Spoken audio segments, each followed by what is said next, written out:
Hello, my name is Ole Dörlemann and I'm part of the team behind the 24-hour series powered by Hankook. Let's have a look together back at our 2018 season. The 24-hour series have started here at Dubai Autodrome in 2006, the running of the 24 Hours of Dubai.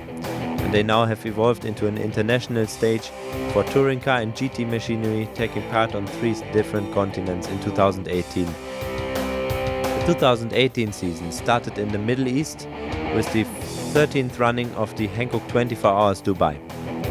I think, like I said, that friendly atmosphere, everyone gets access to all areas, and the track is quite technical.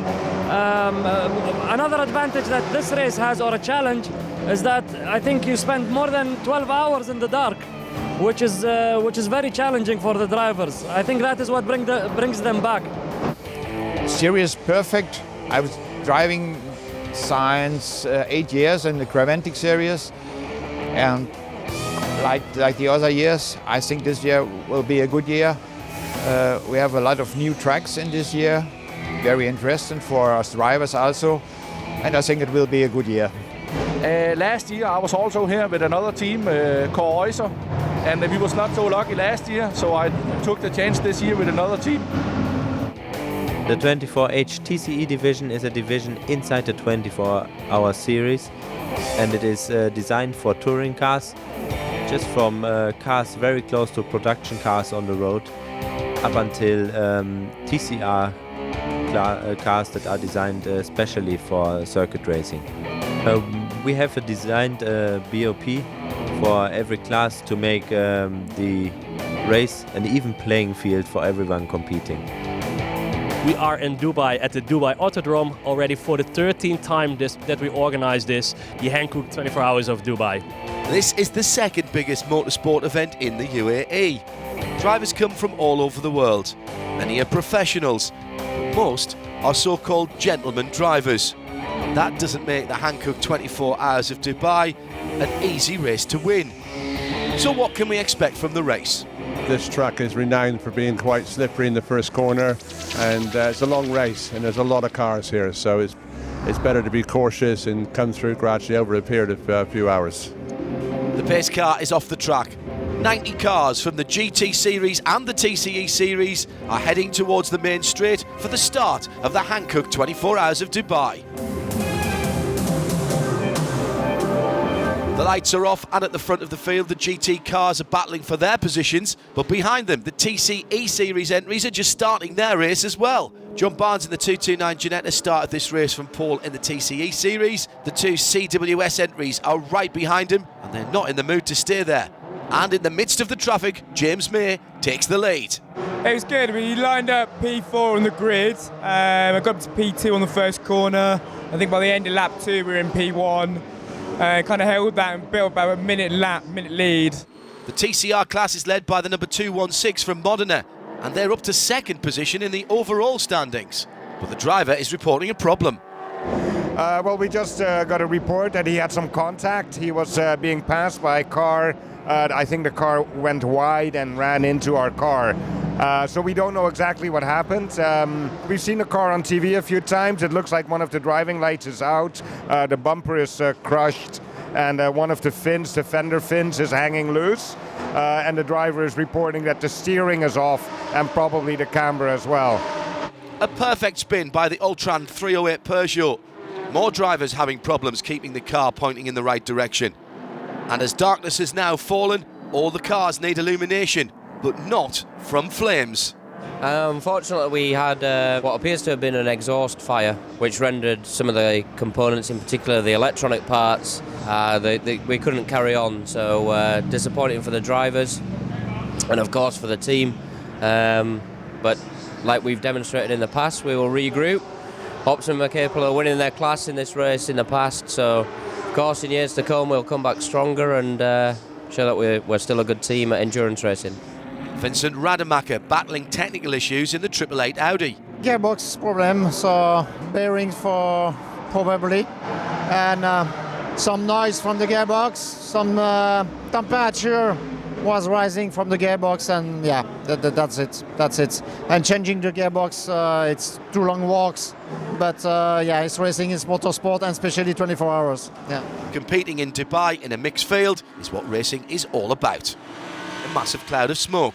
I think we're about 30 minutes into the stint, and on the back straight after turn 9, shifted into 4th gear and the engine just went kaboom. So yeah, massive vibration, lots of smoke, and that was that engine dead. So I radioed to the boys and said, is that the end of our race? And they said, no, we're going to put a new engine in. Just after the end of the Code 60, a collision between the 278 Ginetta, who was competing for the overall lead, remember, and the Renault Clio 164 brings out another purple flag.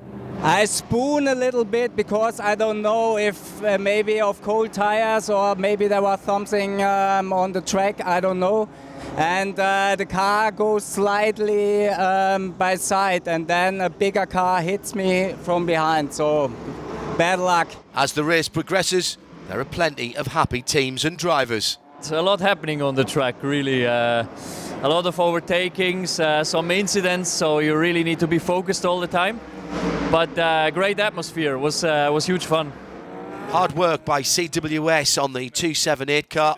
Not long before that car will be back in the race. It's 2 o'clock in the night. That means we're halfway now in the TCE series. I think it's very exciting in the TCUC series.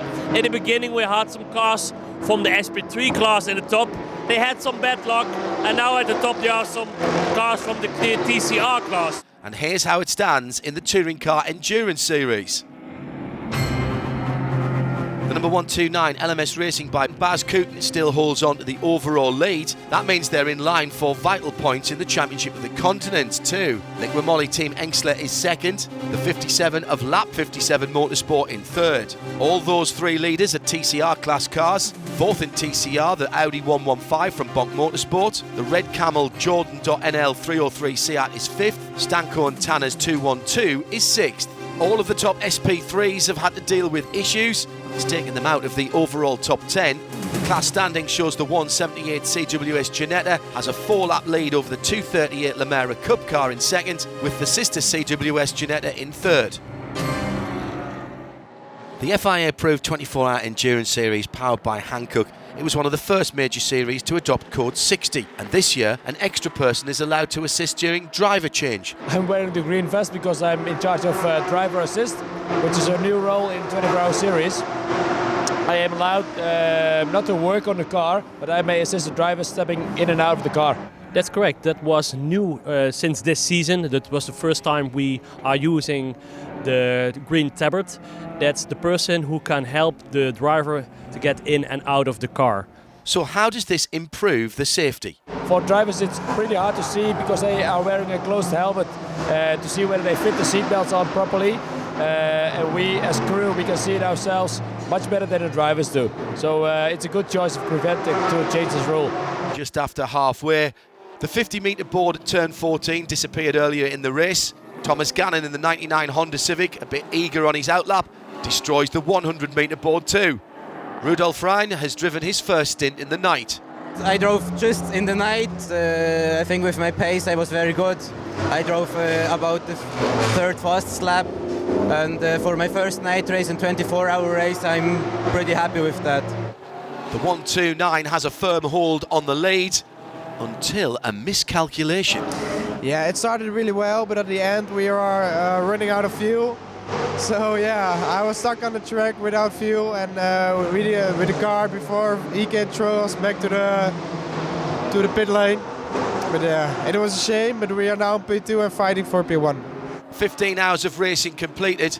Out of 91 cars that started, only 9 retirements, and just 4 of them were from the Touring Car Endurance Series. But bad news for the Cortiser number 71, back into the race just a little while ago, now on the end of a tow rope. Yes, I was my first lap in the stint, and the drive shift was broken. Was very interesting. The car is not gone, and what is the problem? We have a reset, and now, okay, the is broken. The team was fantastic this morning. Was very fast for the reparatur, and was fine, and we can drive more. So it's still a packed track. Laurent Piquet stalled in the Lemare Cup number 238, right at the most beautiful moment of the race, which they called the golden hour. And here in Dubai, it's truly worthy of that name. Lap 57 Motorsports have just entered the top 3, but local driver Nadia Zahur has had to park up the 57 Audi. Competitors love to race in Dubai, and Dubai loves the racers coming here. Always a pleasure. This is the 13th version of this race, and as always, it's been a great success. I think the atmosphere, you can see it, it's beautiful. Everyone is enjoying their time, they're having a blast. So are we. We're really excited to host this race every year. It's the run to the checkered flag, and the lap 57 Audi is pushing to make up the 6 laps it needs to get back on the podium positions.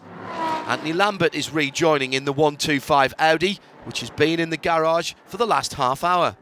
The car was in because it didn't cool enough anymore. The water temperature was 120 degrees, and the reason behind that was that the radiator was so damaged because of all the sand and dust and rubber. It didn't have any cooling capacity anymore, so we needed to replace it. The GT and TCE series are racing together at the same time on the track. Some of the touring cars faster than the GT competition. Exciting to watch and to compete. Under 2 hours of racing to go. Regulations demand a stint time of a maximum of 2 hours, so that means drivers getting in now will probably have the honour to take it to the checkered flag. The guys have very kindly let me take the last stint. I'm extremely grateful, and just hoping to bring the car home for the class win safely. The overall victory goes to Jean-Carl Vernet, who's guiding the Volkswagen Golf GTI TCR towards the finish line for Liqui Moly Team Engsler. After 24 hard-fought hours, it's the number 130 that wins the 24-hour Touring Car Endurance Series race in the Hankook 24 Hours of Dubai. The victory, despite the car having problems with the gearbox. We had the problem with the fourth gear, and we couldn't use it. So as soon as we were on the straight, we were like doing third, fourth, fifth ASAP, and we were losing a bit of performance, but the car was just great, and it was enough to win. This is the most important. Now let's have a look at the final standings in the TCE series. Winning the first leg of the Touring Car Endurance Series Championship of the Continents, the 130 Volkswagen Golf GTI from Liqui Moly Team Engsler. 2 laps back in second, the Seat 129 LMS Racing by Baz Kooten entry. 10 laps further back in third, the Bonk Motorsport 115 Audi RS3. The TCR Series class results is identical to the overall, with the Liqui Moly team taking the victory. In SP3, a race of attrition sees the CWS 178 Ginetta taking the win from the Lemare Cup car, the 238 in second, and the CWS 278 Ginetta make it a 1-3 for Colin White. In Cup 1 class, a win for the Hoffa Racing 131 thanks to their collaboration with Bonk Motorsport. Zorg Rensport 151 in second, QSR 154 in third. In A2, Sicily takes home the win with their Renault Clio number 162, second the Johnson 171 Pershore, and third another Sicily Clio the 164. This is Endurance. It's a good place in January when you are Belgium and you have a full December with no sun. So it's good to come here in the beginning of the year to take some sun. The track is beautiful, really nice track, and every year it's more professional and more professional. So it's a good race now. After we had the first round of the Championship of the Continents in Dubai, we moved on to Europe for the first race of our European Season Championship in England. Hankook is an important ingredient in the 24-hour series, not just as a sponsor, but as a partner. And Hankook also gain from being involved. Sure, of course. Creventic and Hankook will be our partners since a long time, and I hope we will continue for a long time. And whatever we are doing here is not only racing. This is also very important for us to find information about the tire, how the tire work on different type of cars, different type of tracks, and this helps us for development for the future. To compete in endurance racing for fun, it really has to be in your DNA. Some of the smaller teams consist of mechanics who live and breathe the cars they work with. Yes, I have a garage in Belgium. Specialized in BMW for about 35 years together with my father. Indeed. Clearly, everybody here has motorsport running through their veins. Our main business is road legal tires and truck tires and so on. But a big portion in our company and a big part of our company's policy and also DNA is motorsport since years. We are active now in motorsport since more than 15 years here in Europe. We are growing even faster every year. We have so many single tire championships on our products. And this is one of our so-called DNA parts in our company, Hankook Tires. It's early March and the home of the British Formula One Grand Prix is once again playing host to the Creventic 24-hour endurance series. We are at the legendary circuit of Silverstone. This is already the third time for us that we are here. When it's a great circuit, when there are a lot of cars, then we will come back, of course. The 24-hour touring car endurance race for the first 7 hours will also include the GT and prototypes. It's not a huge problem because we're used to that from Dubai. A lot of GT cars and Zolder last year with Zolder. Also with proto cars, you have to watch out a bit and that's it. 2 warm-up laps completed and the field is ready for the green flag. The touring cars come around the final corner. The light is out and the field can start racing. Sebastian's decision to create a gap was a good call. Already at the first corner, the TCE's knocking on the door of the trailing GT cars. Rory Butcher takes the opportunity to lead. Got off the start and it was very wet at the beginning. And managed to pass Sebastian down into Maggotts Beckett's and also clear a couple of Porsches as well. And that made sure that I had a little gap. And I just kind of stretched my legs and got into a rhythm and managed to pull a gap throughout the race. A happy Red Camel crew, they've gained a position on the damp track. I had to start with the slick tires on the wet track, which was a really big fight because I couldn't warm the tires like for 7 or 8 laps in the beginning. And after that, I just found out the pace and I found out the dry line so I could go quicker, and I think I was the quickest on the track. Conditions partly wet, partly dry, so deciding which tyres to race on is a tough decision. Another thing to keep on top of is how much fuel you've got in your car. Yeah, we run out of fuel, so that's disappointing, but we can't do anything else. That's not the race I would, but I can't do anything. The Red Camel Jordan 303 Seat has over a lap lead on the rest of the field. They find out the track is wetter than they expected. We had a comfortable lead until the 3 laps before he was supposed to come in, and I spun and was stuck in the grass. And then I was in the gravel, and then they pulled me out. And I didn't want to leave all the gravel and dirt on the track, so I tried to get rid of it. And still the backside was still very wet and no grip at all. And I spun again. In order to clean the gravel from the track, code 60 was required. But in that slow running, an engine problem for the Mini 134 of Accelerate. We think it's something to do with the pit limiter. The settings in the ECU when it's on the pit limiter and also the code 60 limiter seem to be damaging the engine. So we think there's been an issue caused by that. So it's just a change in the mapping, but unfortunately it's cost us an engine so far. Right on the tail of the Red Camel team, the white Bmw number 100 is beginning to challenge, and it's clear the 303 Seat will not be able to hold on to the lead. Right in front of the International Grandstand, the 100 Seat takes the lead of the Hankook 24 Hours of Silverstone. The number 30 car is out of the race. The last lap we broke our drive shaft, and we didn't have the spare parts to do it, and that's why we have to retire the car for now. Close call for the 106 Audi. I just I was entering into Stove Corner and I locked up and then I went straight on. Luckily I passed the gravel and stopped before the tires and then found a small road and eventually cut through the grass and came out. But I'm lucky I was very close to the wall and also not binning it. As conditions deteriorate, it's getting harder to keep the front end of the cars pointing in the right direction. I think that the heat of the tyres are trying to fight the moisture going onto the track. So there's literally one single track. And if you put one wheel off that or go half metre wide, then you're going to go into the grass. So very tough, very demanding, and I loved it. Regardless of any problems and the weather conditions, it's still an enjoyable race. 11 hours down, let's have a look at the standings. The number 100 Seat Leon of Team Bmw have a full lap lead over their Dutch countrymen from Red Camel Jordans.nl. 3 laps further back, the LMS Racing by Baz Coote and Seat LCR, 4th overall.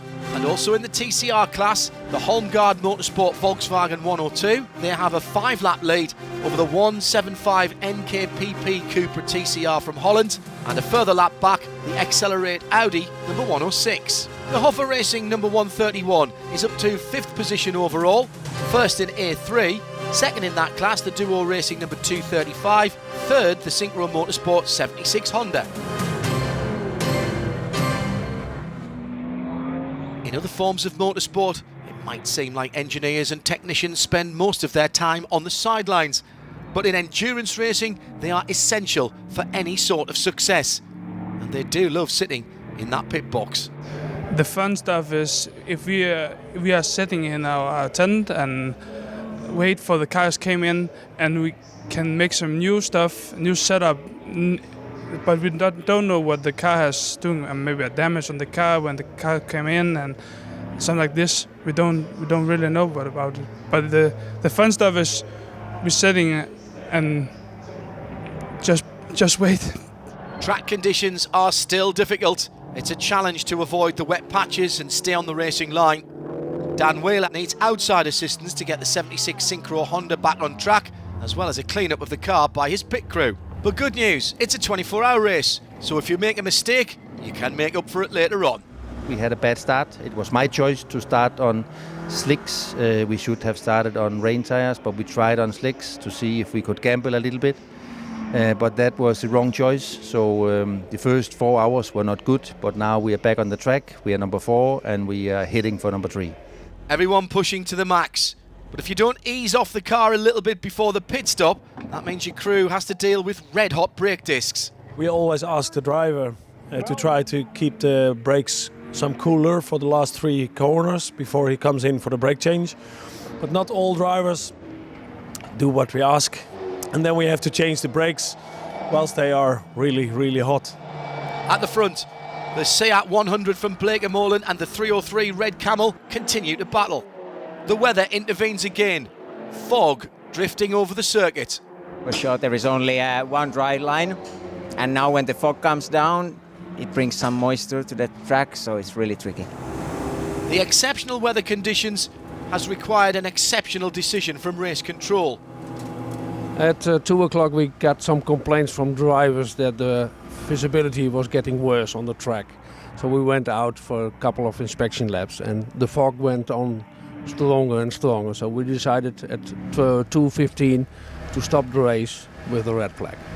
Decision supported by all of the drivers. You couldn't pick out the distance markers going into a corner until you were on top of them. Then you couldn't see to the apex, and then you couldn't see to the exit from there. So really difficult conditions, and I think it was probably the right decision to suspend the race. 6:15 in the morning, and race control have made a decision about restarting the race. The fog has been very improved, so less fog. We decided to restart the race at 6:45. Whereby the teams can warm up their engine at 6:30. The field is behind the safety car and are warming their tyres. During the warm-up laps, parts of the circuit have once again become blanketed in fog. There's no other choice than to restart the race under code 60. The race leader is the first to come into the pit lane during the code 60 and change tyres.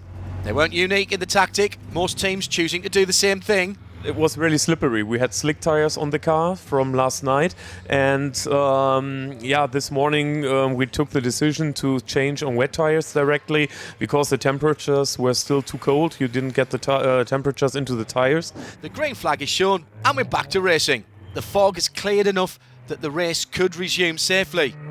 Even in this cold morning in March, it's heartwarming to hear from all over the paddock the enjoyment the drivers had in their early morning stint. It was fantastic, it was great, because it was a make-up for tonight with all the fog and the narrow dry line and slippery conditions. For us as a first-time drive here in Silverstone, it was fantastic to have an open road now, just go around how we want to drive it. It's fantastic. The Accelerate Audi came into the pits half an hour ago. The British-based team got the car back out, but not for long. They did something, then I went back out, and it was fine for again 2-3 laps, and then again it just stopped accelerating hard, and then I had to come back in. I think right now they've concluded that it's a turbo problem, and they're going to try their very best. They've been up all night fixing, so they're going to try their very best and try to see if we can get out before the race finishes and do a couple of laps. In the pit, the 76 Synchro Honda. We think it's a standard hose failure. We've had one failed at the beginning of the race and then we had to change an engine.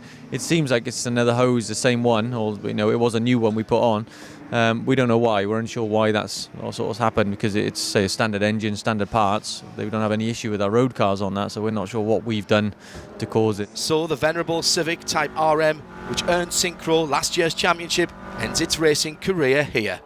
Rick Breukers sets the fastest lap time of the race, which spurred on the competition. The Bmw Seat pushing as hard as possible to get close to the race leader. Well, yeah, it looks hard if you see my face, but no, I was pushing actually. I didn't want to lose time, so it's always hard. But at the same time, we knew we had a big gap with number 3, so also the main goal was keeping it on the track. But it was quite hard still. The 24 hours are up. The checkered flag falls, and it's a win for the 303 Seat. We had quite a good gap, so it wasn't that hard, but we improved the best lap time, so I put some effort in it and it worked out. We're very happy to have won the race. Let's take a look at the standings after a fabulous event. Red Camel, Jordan.nl, Team Blake & Mullen and LMS Racing deserving of the podium on this exciting weekend where the weather was a major factor. 2 laps in between the top 3, 2 Dutch and a Finnish flag over the podium. Just 2 cars, the 136 Motorsport Development Volkswagen and the number 30 Team Hyundai Denmark didn't finish the race. The Synchro 76 Honda was in the garage when the checkered flag dropped, but they had completed enough laps to collect their championship points.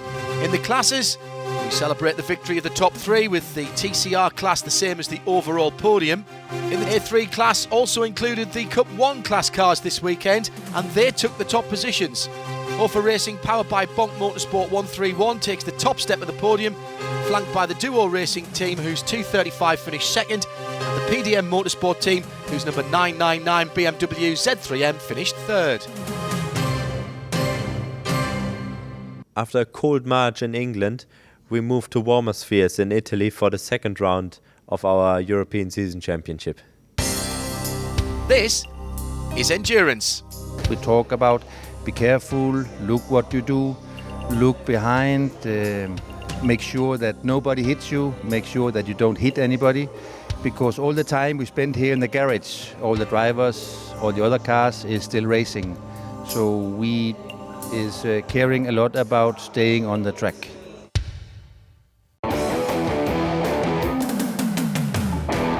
24-hour touring car endurance series powered by Hankook attracts teams and drivers from all over the world.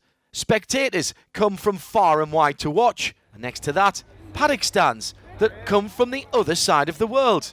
An orange juice vendor from Australia. I seem to have a pretty good partnership with the guys at Creventic and the 24H series as a whole. The public that come to the events and the people that are part of it, it's just a great feeling. The event's really cool. Obviously it's successful. We sell a lot of orange juice and once again the team atmosphere of the group here at Creventic and the team atmosphere with the people in the teams themselves, it just seems to be like one big family and everyone's enjoying themselves. It's a lot of fun to be a part of. This is a legendary venue that has its origins back in 1953. The Autodromo Enzo e Dino Ferrari, which plays host to the Hankook 12 Hours of Imola. Yes, I think the Imola circuit is another legendary circuit in our series. It hosted the Formula 1 races till 2006. And of course, the circuit is also very famous because of the tragical accidents of Attrition in 1994. But yeah, it's a really challenging circuit. I think the drivers love the circuit. The lights are out, but because of the curve in the middle of the main straight, it's only now that we see the touring cars emerge. At the front of the field, the Modena Motorsport number 216 holds on to its pole position and keeps the lead, but the 303 of Red Camel has to make sure not to be overtaken by the JR Motorsport car, who started in third.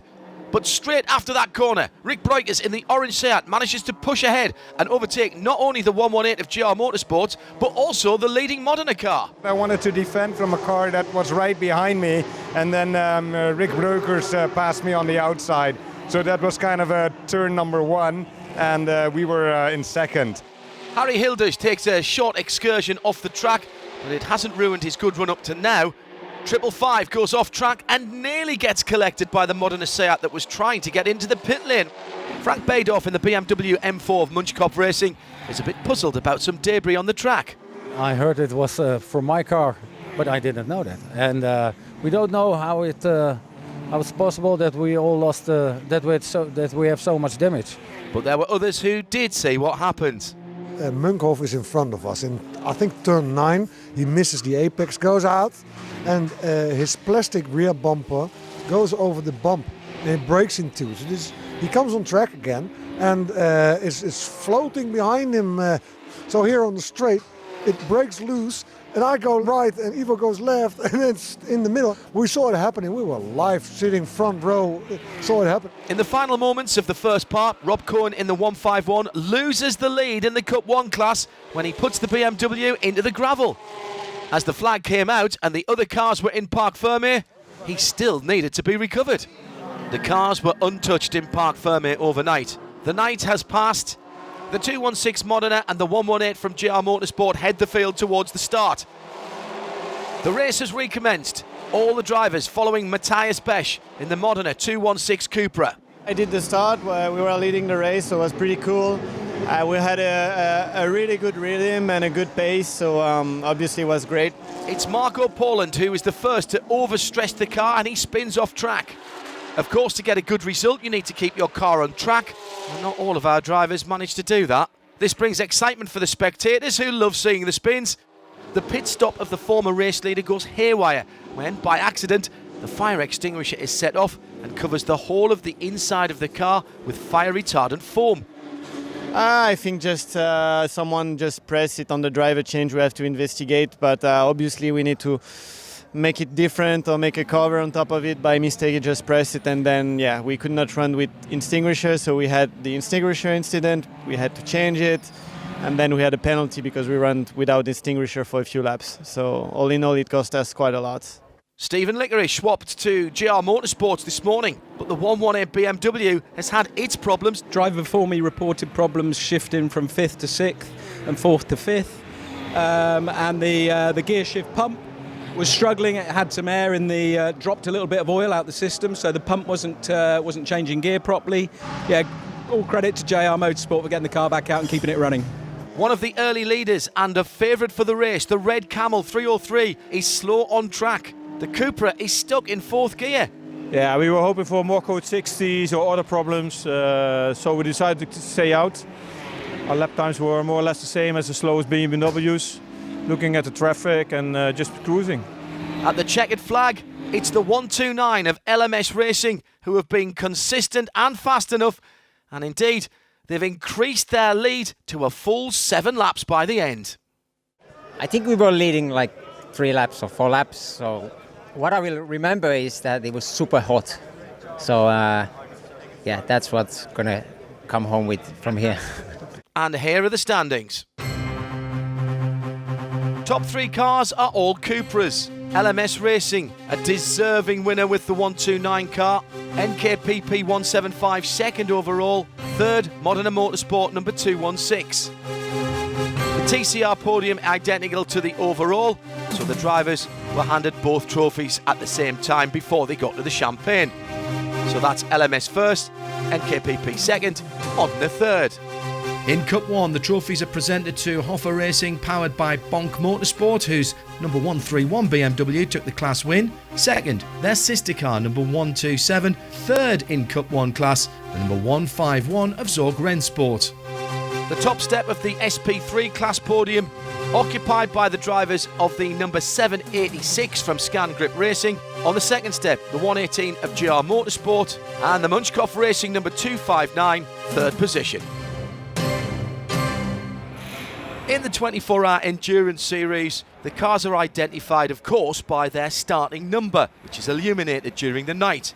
But there's another number on the side of the car, the LED light that shows the current overall positions. This is a real-time system that updates throughout the lap, not just across the start-finish line. We update 3 times per second to every car, so we real-time update the position of the car. The update we get from timing and scoring, because that's the official ranking we get from timing and scoring, is done on start-finish line. And depending on the racetrack, we can also do it on the intermediate lines. There's clear added value in this system, so no surprise that it's being implemented in more and more series worldwide. It's not just illuminating a little LED, it is really trying to make a system that can very quickly show spectators what's going on. And our experience is most of the time a reason for other series to take us on board, because we're on track, we know what we're doing, and we can develop new things for them really in a few days. After our visit to Italy, we went for the third round of the European Season Championship, which was combined also the second round of the Championship of the Continents in Portugal in the beautiful Algarve region at a high-class facility. We're at the Autodromo Internacional do Algarve, also known as the Circuit of Portimao. We are in Portugal with a beautiful weather, actually only sunshine we have. But I think that's also at the same time the tricky thing of this race, because it's very hot, it's very warm. It will be very difficult for the drivers to manage these circumstances. So I think it will be a tough race for the drivers. The field is ready to start the Hankook 24H of Portimao. The lights are out, and right from the word go, the battle is on. The race nearly claims its first victim. I close a little bit the door, and then I see the Lemare trying to push into the gap. I give him some space, I drive steering straight, and then he hits me on the door. So he saw he took a very good start, and so he got pushed on the right hand side, and he started going back to the racing lane, and actually he went back slightly too early, and the other car didn't go back as quickly as him on the racing lane, so he just clipped the front of the car. How can them try and ruin a race when the first 10 seconds they go and clash each other down the straight? How stupid is that? And they went across the front of me, I just backed off and let them go off and went past. Stupid. At the driver changeover, quite obvious the heat has affected Jem Littman. No, it was really hot. I drove for an hour and 50, and it's just hard work, you know. That was the best racing I've ever done. My personal effort was really on my game today. So yeah, I'm really enjoying the track. It's technical. I'm good at technical tracks. The 115 Audi of Bonk Motorsport driving slowly towards the pit lane, but stalls at the pit entry. I have a crash with a Renault, and my gearbox is broken, and the car is coming to the pit and stopped there. But that was the story, and then we changed the gearbox. After a few hours, we're going out. I saw him flash just like coming up, so I went to the left, looked at my mirror and I saw a shadow, so I held it left, and he had gone around the outside. And as I saw him, I turned in and we just touched each other. Yeah. Stefan is enjoying his first endurance race of the year. It was such fun, absolutely. The car is great, and yeah, a lot of traffic. It was great, yeah, lots of fun. Yeah, just enjoyed it. It's getting dark and the teams are getting ready for night racing. But not everyone. After more than 10 minutes of trying, the driver notices the signals and puts the lights on. The number 175 NKPP Racing by Bas Kooten still holds a strong lead, but that all changes. We had a brake issue. The first stop was at the left rear. We had a caliper leaking. We don't know where it comes from. We now investigate this, and we have to bleed the complete system once again. That's why the second stop was. There's a problem in the fuel station. The issue is serious, and the race director has no option but to red flag the race. We have a problem with the fuel station. It's a problem with leakage. We have a leakage, and so we have to do a red flag to stop the race. Let's take a look at the standings. The 155 Kawasaki now in the lead and with a 5-lap advantage. The French Ultram Pershore 908 has moved into second, just 3.5 seconds ahead of the former leader, the 175 of NKPP Racing. In Cup 1, it's Hoffa Racing powered by Bonk Motorsport that leads, ahead of Zorg Rennsport in second, Zorg Rennsport number 151 currently in third. Core Oyster Racing, probably the longest established team in the field, is leading in SP3 with their number 71 BMW. Second, the 238 Lemare Cup powered by CTF Performance Team, and third, CWS Engineering with the 178. Due to our approach to racing in general, we try to avoid red flags as much as possible. It's not usual to see a red flag in 24-hour series. So it was even more special to have 2 red flags in 1 year, and the second of which took place in Portimao. But after the cleanup, we could fortunately start again. This is endurance. Endurance is for me a race with a very long duration. That means you have to be fit, you have to be precise and consistent over the whole period. It's certainly an endurance for the people of, behind the screens. Most of the time we stay awake 24 hours, full time, do our job.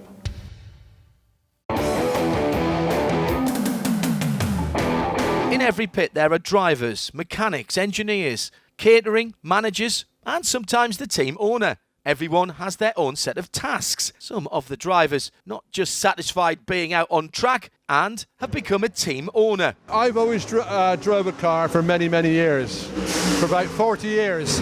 And when we started looking at this series, I drove with other people, and that was good, arrive and drive.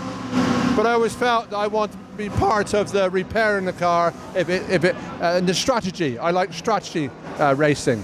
But with all the team around you, isn't it better to have someone else to oversee the technical parts so you can concentrate just on the driving?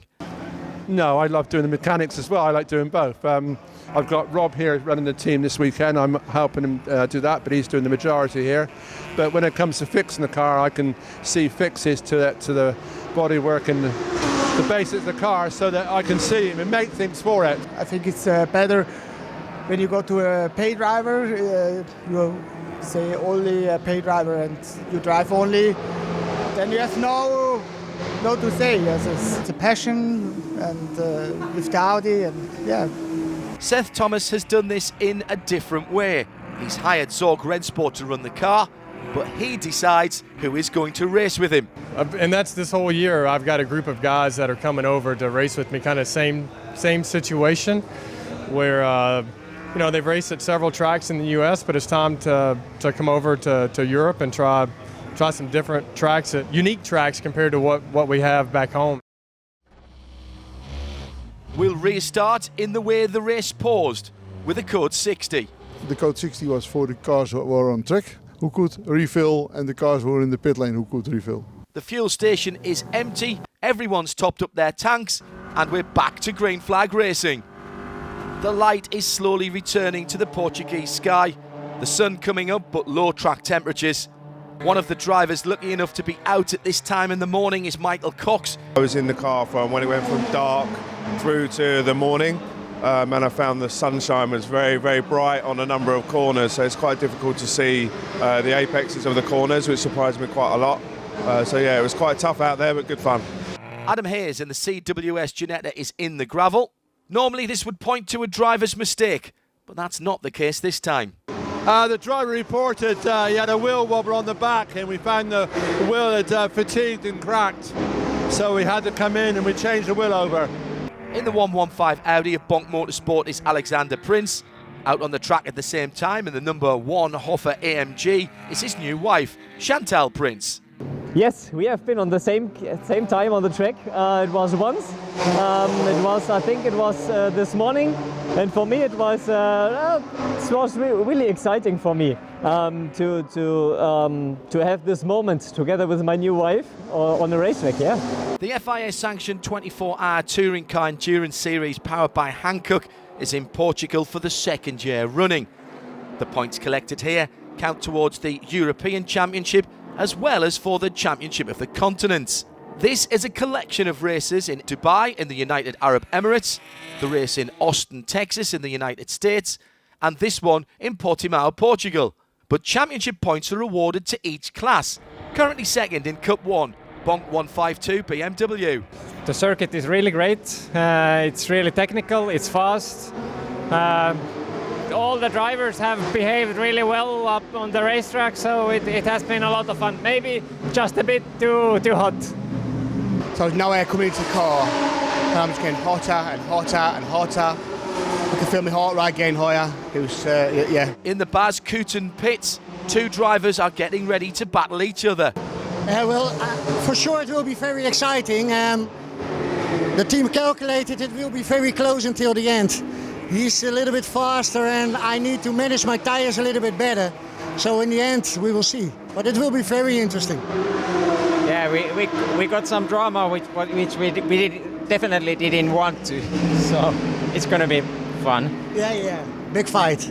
But important, we need to finish 1 and 2. Major problems for the 303 Red Camel Cupra. We had a little issue. Just tyre pickup, all the tyre at the end of the race. You get the big clumps of rubber. And of course the exhaust is really hot and it just caught fire. The 155 of Kawasaki Racing is back in the lead and about to take the checkered flag for the race here in Portimao. As it crosses the line, it's right on the tail of the winner in the GT series. But it's Antibody who is the hero of the 24-hour touring car endurance series. It was a tough one because you had to save tires but still be consistent and fast because we had to pull the gap. I don't know how much was it in the beginning, but more than 30 seconds. Bas Koeten Racing, first and second. The 155 of Kawasaki Racing taking the victory by 17.5 seconds over their teammates in the 175 NKPP racing car, who are now up to second in the series championship ahead of their teammates. Third in this race, the 908 Team Altron Pershore. The TCR class results reflect the overall top 3 positions.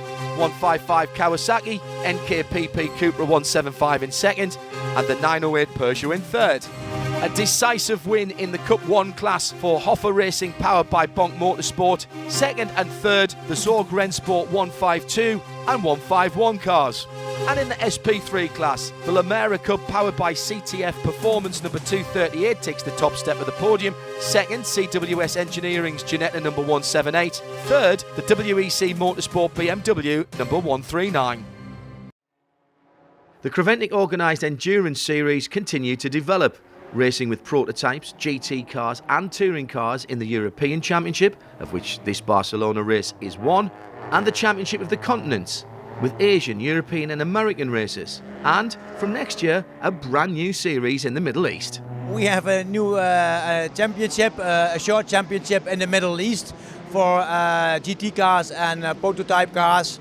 3 weekends after each other, Dubai Autodrome, Yas Marina and Dubai Autodrome. It's end of January and the beginning of February. And we have, and it's maybe more easy to explain, TCR International Series. Also 3 weekends of sprint racing with TCR cars in the Middle East.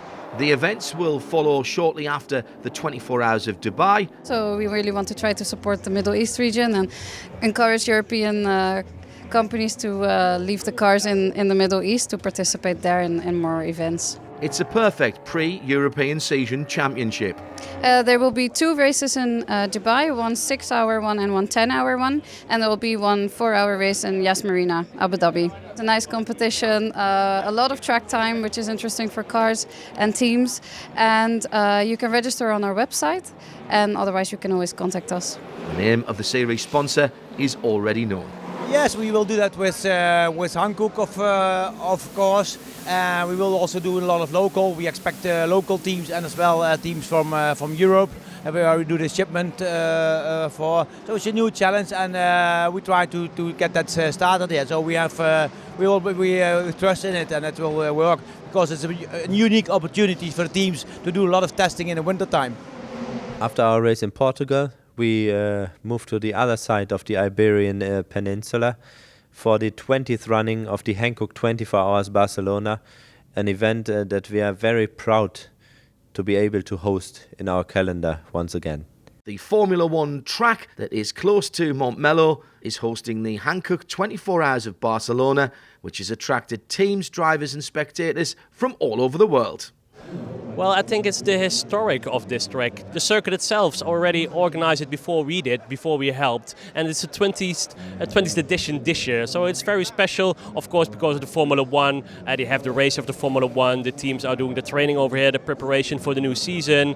So it's also again a legendary circuit.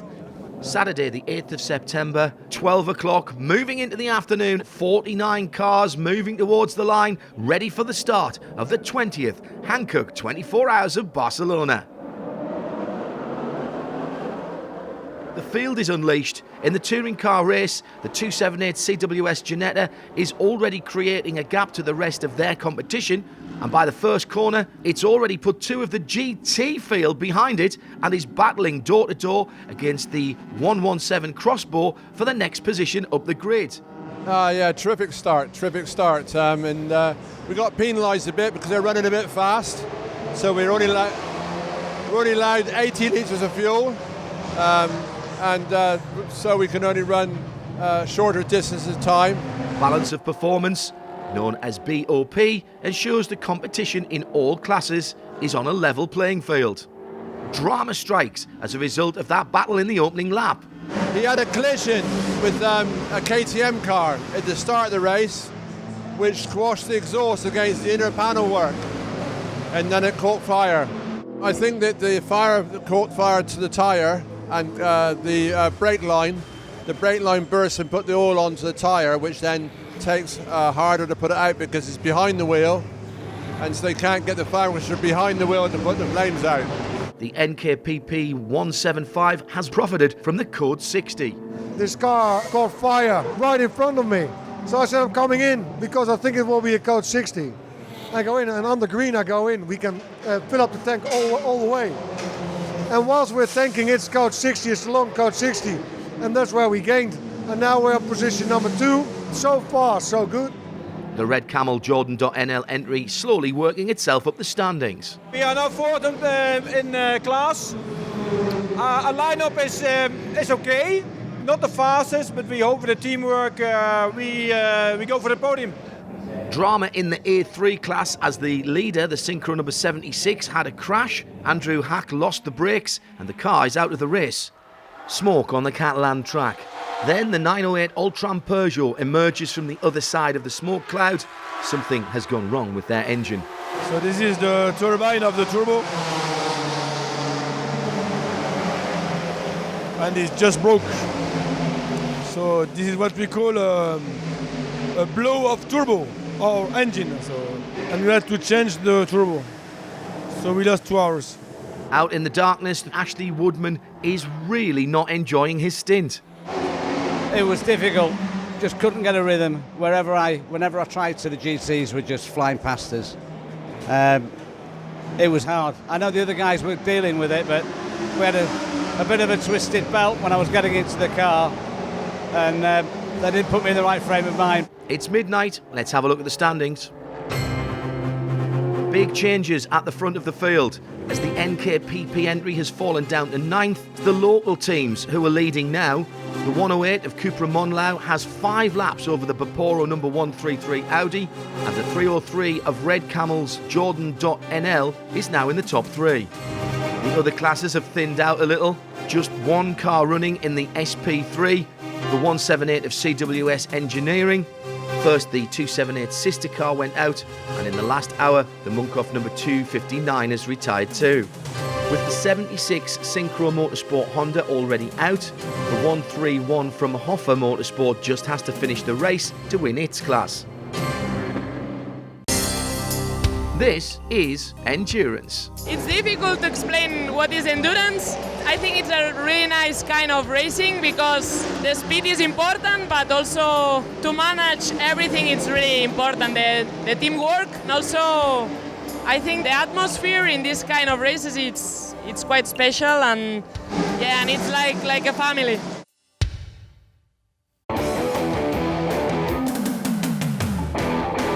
Just after midnight here in Catalonia, it's the Hankook 24 Hours of Barcelona.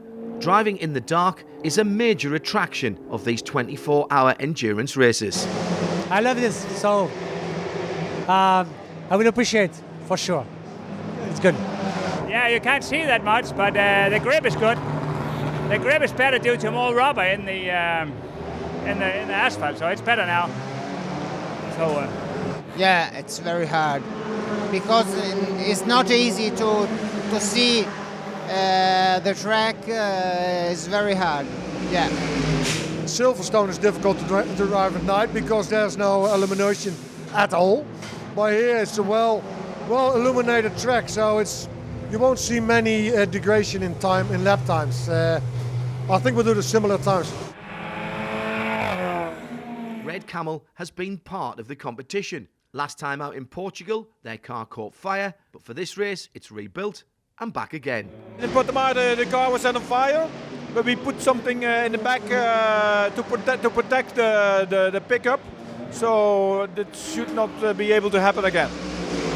Klaus Kresnik, meanwhile, saw his team's car progressing steadily throughout the night. You know, in the TCR class, there were a lot of fights, and there's still fights ongoing. I could bring in my stint the car to P4. So could really not drive nice times. You know, it was cooler conditions. We have a turbocharged car, and you know, turbocharged cars love cooler temperatures. So I could do really a great pace. Parts of the Moly competition Cupra scattered all over the track. We receive a contact behind the car, and in T9, the fastest corner on the track, and we go directly to the wall. So the driver is okay. The car is completely destroyed. A long code 60 is needed to recover the 107 Cupra and repair the damaged track barriers. The green flag's out, the cars get back up to speed. And have a close look at these pictures. This is the NKPP number 175. Keep looking. Now it's the 155. How did Baz Coton Racing pull off that magic trick? There was a warning on the screen that we had to replace our rear window. As the rear window was broken somewhere in the night, I think 2 hours ago, we took the hood from this car and we put it on the other car. That was the quickest one. Team managers are keeping a close eye on everything that's happening on the track. We are fighting for the podium, but win the race looks like impossible if the first car don't have any problems. We are trying to keep the second one, and it's all for us. Number 178 Ginetta is once again on the wrong side of track limits.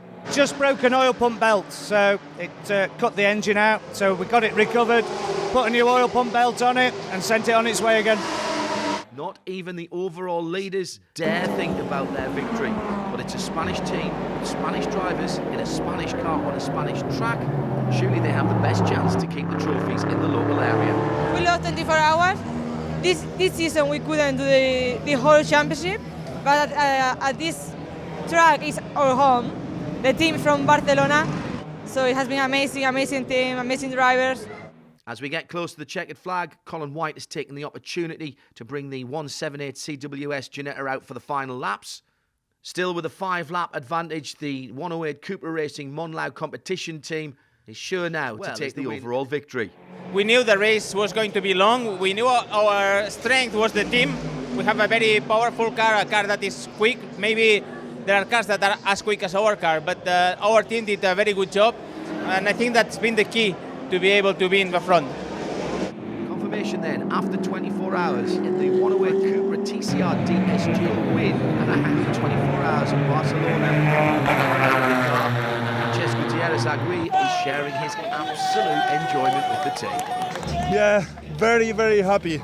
It was a very hard day, it was a very hard race, and well, everybody was successful, was okay. And I'm very happy for the teams and all the people who helps to be here now. The number 108 Cupra Racing Moly competition team takes the top step of the podium ahead of their regional competitors, Pershore Motorsport. Their 133 Audi was 5 laps behind the winners, but 6 laps ahead of third place 303 Seat of Red Camel Jordan.nl. Now all of these are TCR cars, so the standing at the end of the TCR race is identical, 108 from 133 and 303.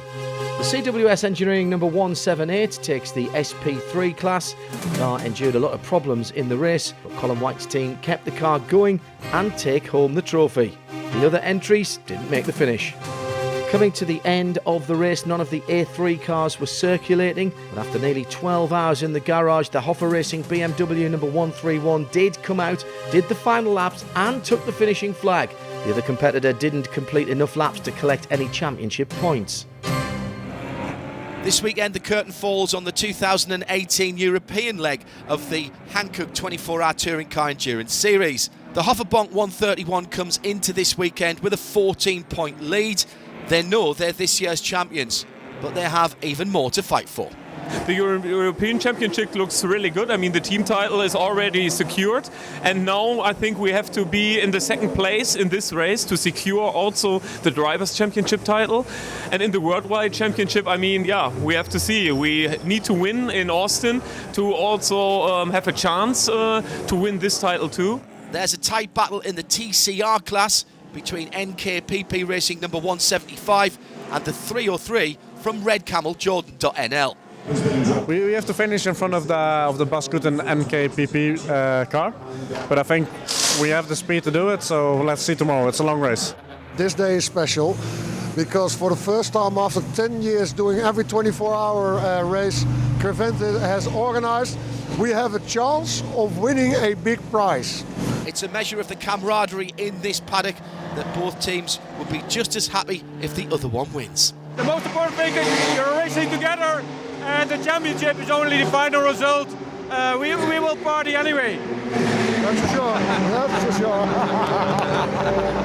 After our race in Barcelona, we moved up to Spa in Belgium for the final of our European Season Championship.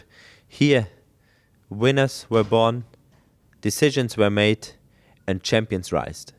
We are in Belgium at the circuit of Spa-Francorchamps for the 12 hours of Spa, powered by Hankook. It's the last race in the European season. Another, I can say it ever again, another legendary circuit in our series. Stand by for action. The red lights are on. Everyone is ready to start the Hankook 12 hours of Spa-Francorchamps. Lights are out and the final European race of the 2018 season for touring cars has started. Battles for all positions. Everyone hopefully keeping in mind that this is an endurance race and it won't be won in the first corner. Yeah, the start was pretty good.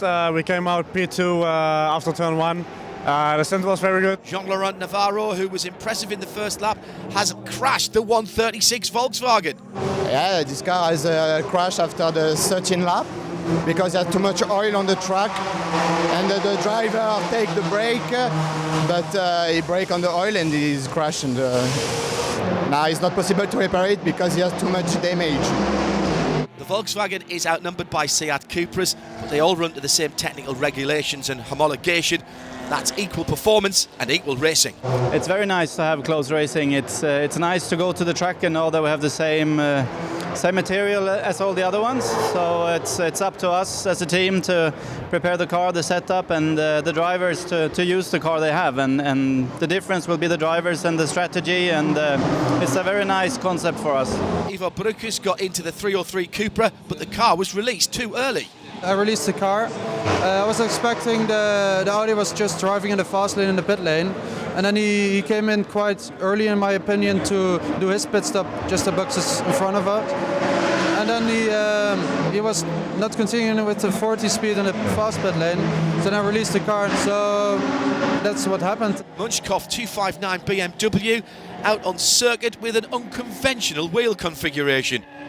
Yeah, normally we have 4 wheels on the car, and we lost one. And I thought at the first time we had a flat tire, but it wasn't because the wheel was shivering.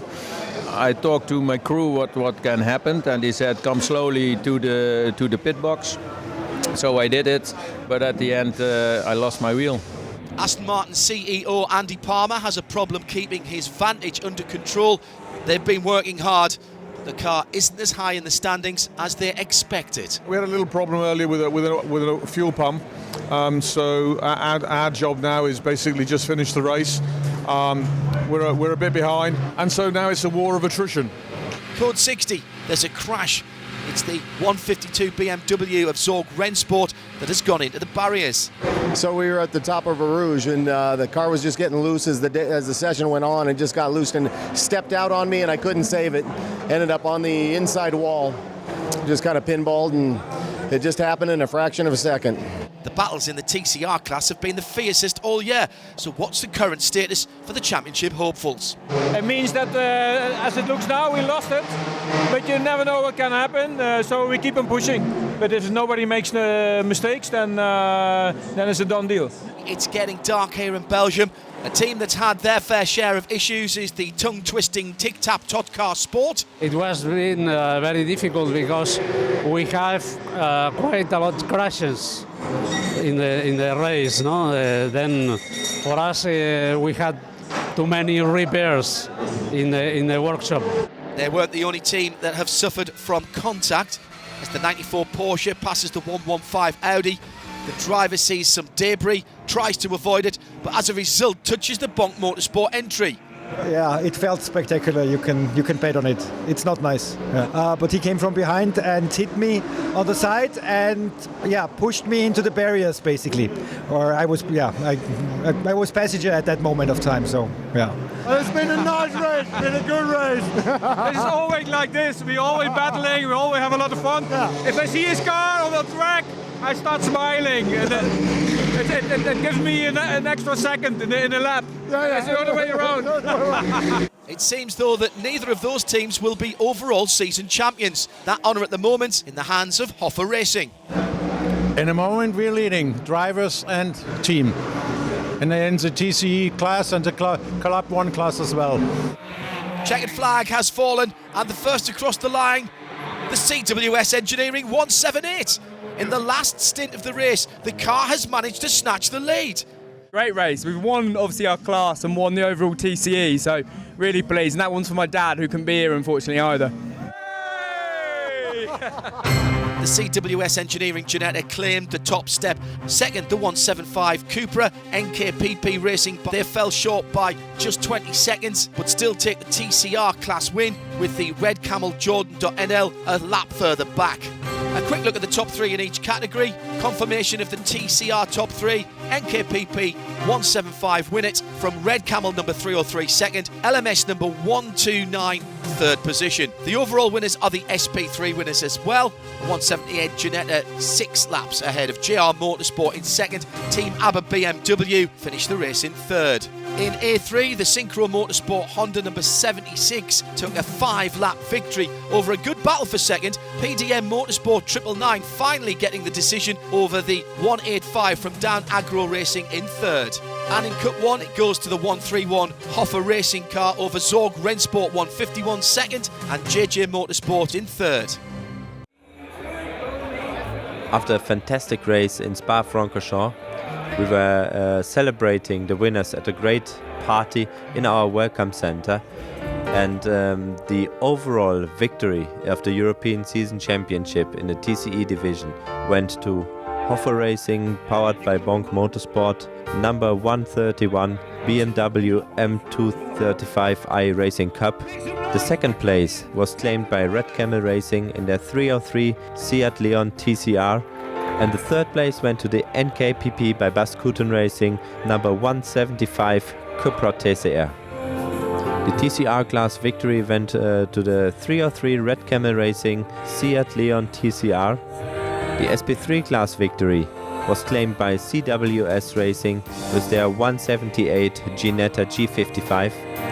The A3 class was won by Belgium team PDM Racing with their 999 BMW Z3.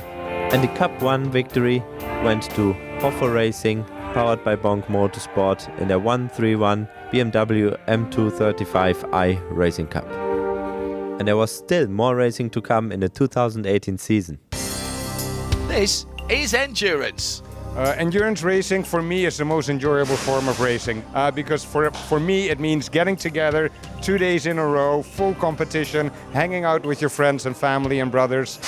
That is endurance racing. Hard racing on the track and out of the car enjoying the company that you have.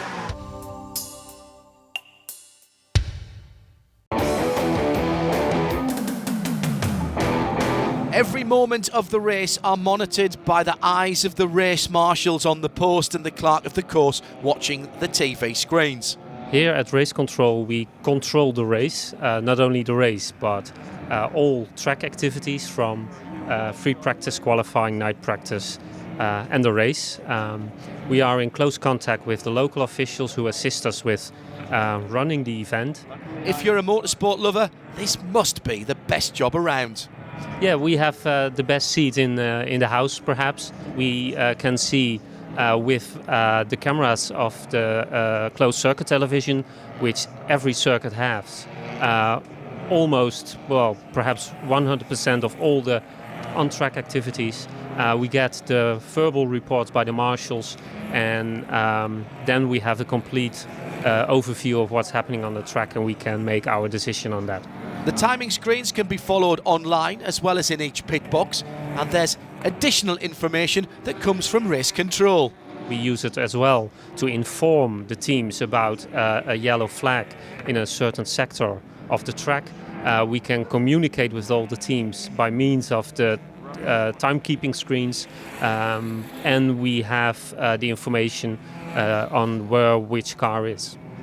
For the final race of our 2018 season, we went to the United States for the second time in the 24-hour series history, which was also the final event of our Championship of the Continents 2018 in Austin, Texas, Circuit of the Americas. We are in Austin, Texas, United States of America. You can see it behind me, the Circuit of the Americas for the 24 Hours of COTA, USA, the last round in the Championship of the Continents. Here's the touring cars of the FIA-sanctioned 24-hour Touring Car Endurance Series, ready to start the Hankook 24 Hours of COTA, USA. I come onto the front straightaway, and we're all looking at the flag station, and he starts waving frantically. Now we look at it, and everybody's starting to accelerate. Then they all realized that was a code 60 flag. And I said, wait a minute. I mean, the race hasn't even started yet, and we're already under a code 60. What the hell's going on?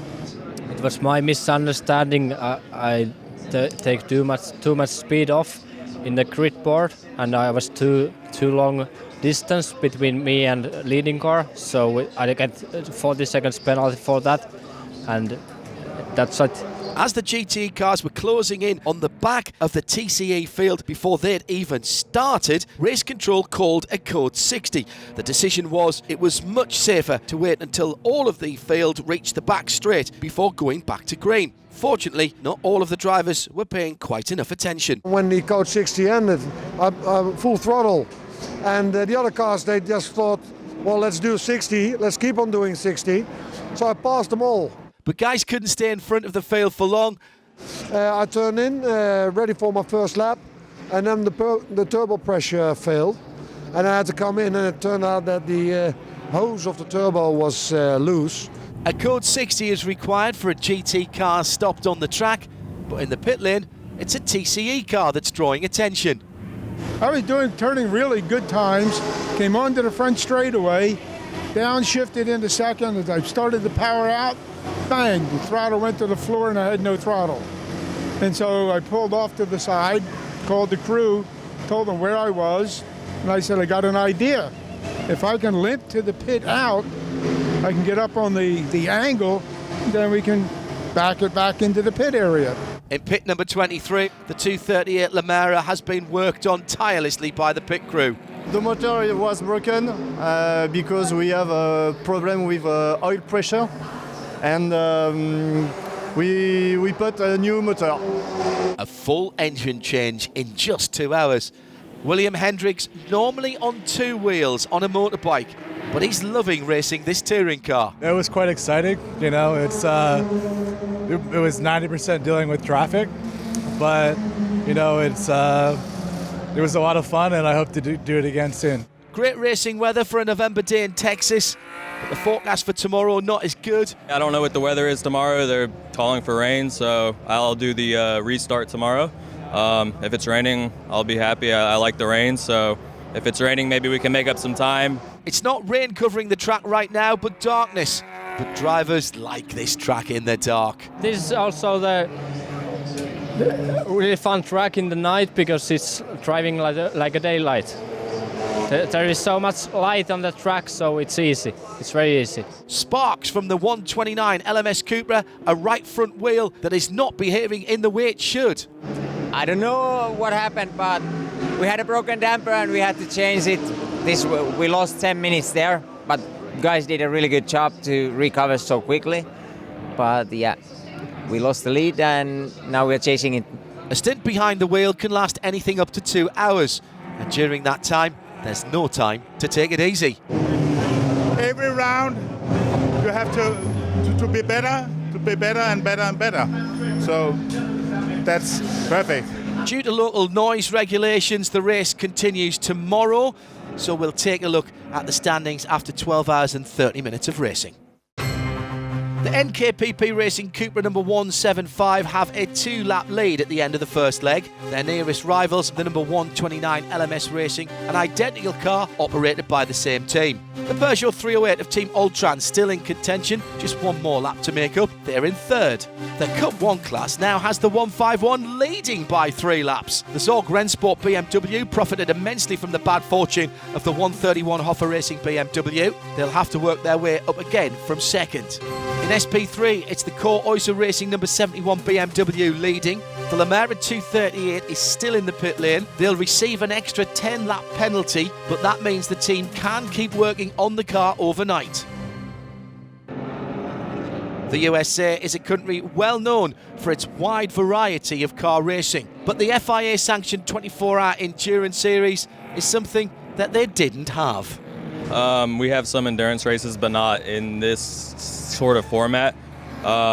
Night racing, really for the more pro level, is where you get most of the night racing in the U.S. Some club races, they have night races, but they're not as big as this with GT cars and the level of drivers that are here. It's pretty cool. So the slowest cars here are the fastest cars in my club racing. We don't have these kind of GT3s, but it's really cool to race with them and watch what they do. They're pretty fabulous drivers and cars. So what attracts these American drivers to race at COTA and in the 24-hour series? I like left and right corners, the elevation, the variety of classes, different countries. It's just kind of all cool. All of it combined makes for a pretty cool package. I wanted to, experience that and see what it was like, and to think about going to race this series in Europe. Sunday morning in Austin, Texas, it's the start of the second part of the Hankook 24 Hours of COTA. And you can see it, the conditions are completely different than yesterday. For an hour ago we had a lot of rain, the track is still wet. A lot of teams, I think every team changed the tires from slicks to wet tires. So I think the 2 formation laps they are going to use to see what the conditions exactly are. So expect a lot of battles for the second leg of the Hankook 24 Hours of COTA. Not a purple flag this time, but the stars and stripes for the competitors in the Touring Car Endurance Series. And while everyone are watching the 2 Cupras, Guillaume Roman in the Team Ultran Pershore charges forward and gets by both to head the field after the first corner. And this all comes from different tyre and fuel strategy. Most starts this morning, it was pretty fun. I got wet tires and I was one of the only one who has got wet tires. So at the first corner I'll take the lead, and I was leading the race quite easily. In the back of the picture, not going so well for the Lestrup number 1110. Started from 4th position, now pushed to the back of the field. Yeah, I started the second part of the race today. We started on slick tires. It was quite wet out, so I had a problem and I got pushed by the Audi a little bit in the back and then I spun off. But then recovering, and I made some good speed and lap times. The Team Ultran car not out of fuel due to a technical issue. I knew that we are close from nothing. Then I asked the engineer, and the engineer told me you can make another lap. So I trust him, but it was not the case.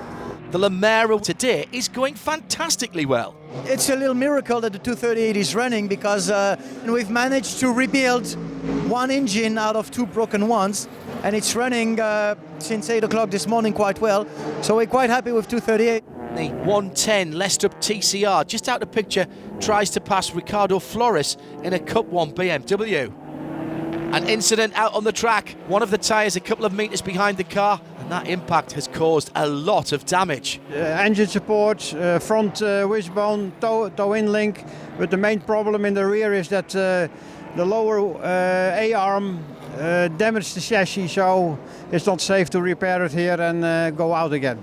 The FIA-sanctioned 24-hour touring car endurance series powered by Hankook has a race in Asia, Europe and North America that form the Championship of the Continents. And this is the title showdown. Rain is falling, but it's localised, with some parts of the track damp, other parts staying dry.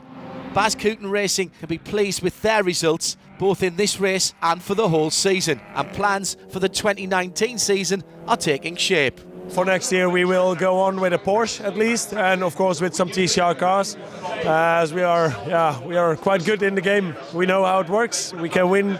The TCR is really fast and affordable. With the checkered flag imminent, we can look back on a fantastic race here and a brilliant 2018 season. The race winner is about to reach the finish line, and they'll also be winning the Drivers' Championship for the 2018 season. LMS Racing, powered by Baz Coughton Racing, number 129. Yes, in some point it was a close fight, but in the last stint it was really nice. The weather was perfect, car worked well, so lap times were good. So let's recap the top 3 overall. LMS Racing by Baz Coughton Racing, number 129 Cupra, claims the victory here in Austin, Texas, with the other Baz Coughton Racing Cupra, the number 175 from NKPP Racing, taking 2nd position, a lap down on the winner. 3rd, the Lestrup Racing 110 Volkswagen. So now the standings by class. The TCR podium the same as the overall positions: 129 LMS, 175 NKPP and 110 Lestrup, 1st, 2nd and 3rd. In Cup 1, the Hoffa Racing powered by Bonk Motorsport 131 wins the class and therefore the TCE Championship of the Continents. Zorg Rennsport 151 2nd, winning SP3, the Core Oyster Racing number 71 BMW. Now, their car did break down, which meant the Lemare Cup 238 finished within 60% of the laps of the class winner, so they can take that 2nd in class trophy. On the podium in Austin, we were also celebrating the champions of the Championship of the Continents 2018. The overall victory in the TCE division went to the number 131 Hoffa Racing, powered by Bonk Motorsport, Bmw M235i Racing Cup. The 2nd place was claimed by the Lemare Cup 238 with their Lemare Cup car, and the 3rd place went to Team Altron France with their 908 Peugeot 308 Racing Cup TCR.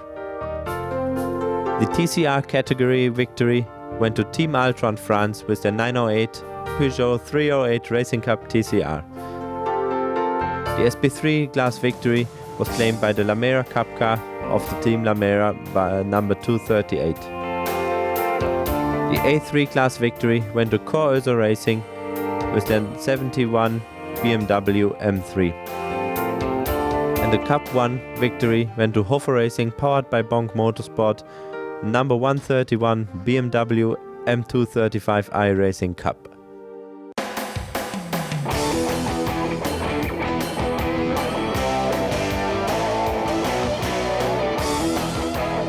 While still looking back at 2018, we can also look forward to another year of great action in 2019, and we're happy to have once more 3 continents in our portfolio, 7 races. This is the 24-hour series. This is Endurance. Thank you and goodbye.